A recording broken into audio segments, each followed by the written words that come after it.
There's one more thing you need to know before you start writing your resume. You need to know what makes you great. What is unique about you? Breathe life into what you've done in the past and don't limit it to job titles and job descriptions. What you want on your resume is you want to really grab their attention. You want to say, hey, I'm somebody you should talk to. And the best way to do that is to tell stories. So what I'd like you to do is take that sheet you just created with the top 10 required skills, take the top 3. And for the number 1 most required skill, I want you to write that down, and then I want you to tell me 2 or 3 times when you've demonstrated that skill or expertise. So if it's customer service, give 2 or 3 examples, specific examples of times when you have demonstrated excellent customer service. You want to think about times when you went above and beyond, when you increased productivity, when you got an award, when you got rave reviews from a customer. Indications through recognition or metrics, if you've got them. This is where you want to pull out your data and your metrics. I increased sales by 23%. I was the number 1 waiter for 9 months running. I had more personal requests from lunch customers than any other staff. This is the stuff that you want to capture here as it pertains to the job that you want and those skills that people are asking for. So take some time to go and do that and give 2 or 3 specific examples for each of those 3 top required skills.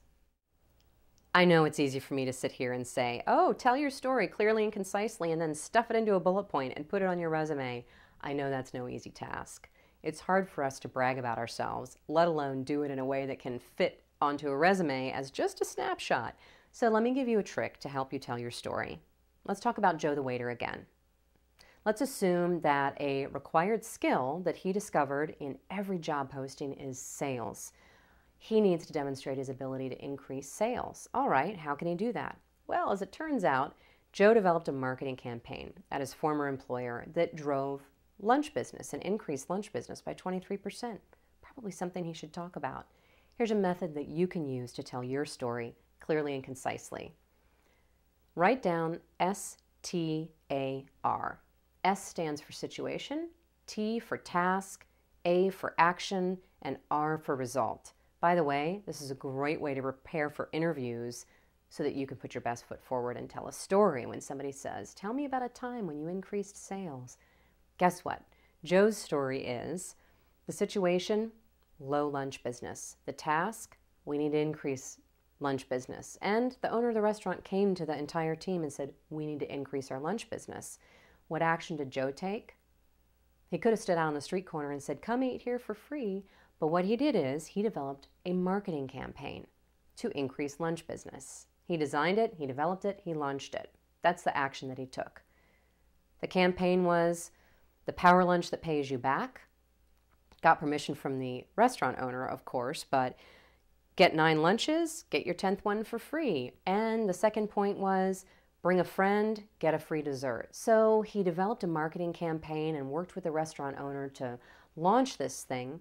And the result, as a direct result of the work that Joe did, he helped increase lunch business for the restaurant by 23%. He can take credit for that because the marketing campaign was his own idea.